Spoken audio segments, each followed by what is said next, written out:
જય કષ્ટભંજન દેવ, જય સ્વામિનારાયણ। આજ 21/4/24ના રોજ દાદાના દરબારની અંદર દિવ્યથી દિવ્ય શણગારો થાય છે। આજે રાજોપચાર છે। મારા વાલા દાદાના ભક્તો સૌ એક સાથે આપણે ઉમટી પડીએ અને દાદાના દરબારની અંદર દિવ્ય દર્શન કરીએ।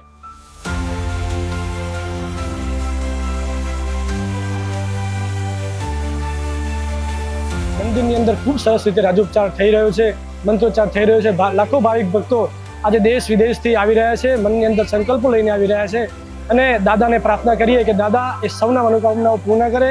આજે તમે જુઓ કે દાદાનું આંગણું ખૂબ આજે નાનું પડતું જાય છે, ભક્તો દિવસે ને સંખ્યા વધતી જાય છે। જે તે મનોકામનાઓ લઈને આવે છે દાદા પૂરી કરે છે। દાદાનો આ ઉત્સવ એટલો અનેરો છે કે ઉત્સવમાં લોકો 30-30 ડિગ્રી 40-40 ડિગ્રી તાપમાને બી લોકો દર્શન માટે ઉમટી રહ્યા છે।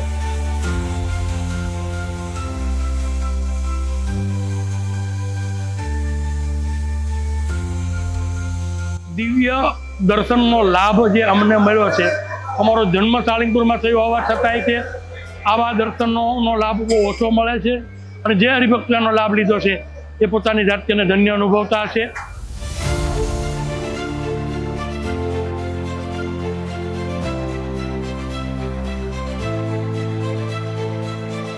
અહીંયા દાદાના દર્શન કરી અને ખૂબ કૃતાર્થ થયા। સાક્ષાત હનુમાનજી મહારાજ અહીંયા બિરાજમાન છે। ભગવાન શ્રી રામચંદ્રજી ભગવાનની દાસત્વ ભાવે હનુમાનજી મહારાજે ભક્તિ કરી એવી આપણા સૌમાં દાસત્વ ભાવે ભક્તિ કરીએ અને હનુમાનજી મહારાજને કોટી કોટી વંદન કરીએ। કષ્ટભંજન દાદાના મંદિરે અમે સૌ છેલ્લા 2.5 વર્ષથી દર્શને આવીએ છીએ। દાદા સૌની માનતા પૂરી કરે છે। તમે માગો કે ના આપો, એના દ્વારે તમે આવો એટલે તમારી માનતા પૂરી થાય છે। તમે જોઈ શકો છો કે લોકોની ટ્રાફિક, લોકોની શ્રદ્ધા જોઈ શકો છો કે આવો તડકો હોવા છતાં લોકો દૂર દૂરથી દર્શન કરવા આવે છે। એમાં શનિવાર હોય એટલે લોકો 2-3 કલાક લોકો દર્શન માટે લોકો રાહ જોઈ શકે છે।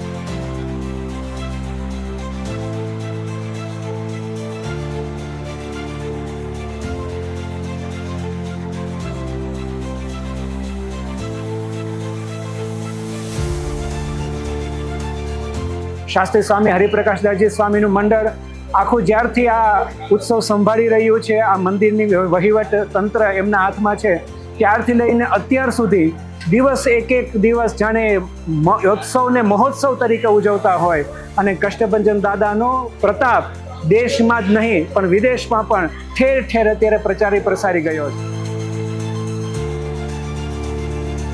જય શ્રી રામ, જય કષ્ટભંજન।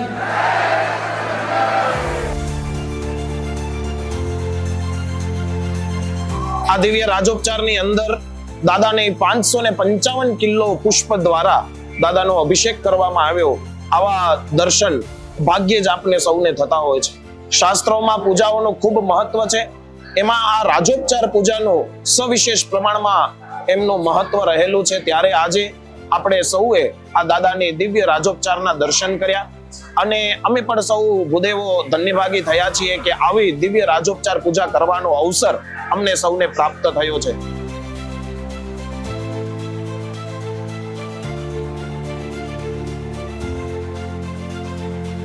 ખરેખર આજે જે પૂજા થઈ રાજોપચાર એ અદ્ભુત અને અલૌકિક છે। આવું વાતાવરણ મેં ક્યારેય જોયું નથી। આજે રાજોપચાર પૂજા દાદાની વાતે ગાતે પરમ પૂજ્ય શાસ્ત્રી શ્રી હરિપ્રકાશ દાસજી અથાણાવાળાની પ્રેરણા અને કષ્ટભંજન દેવના આશીર્વાદ આજની રાજોપચાર પૂજા જોરદાર ભવ્યથી ભવ્ય જાણે દાદા આજે સાળંગપુરમાં હાજરા હજૂર છે। સર્વે ભક્તોને દાદા ખૂબ ખૂબ આશીર્વાદ આપે એવી શ્રી દાદાના ચરણોમાં પ્રાર્થના છે। જય જય શ્રી રામ।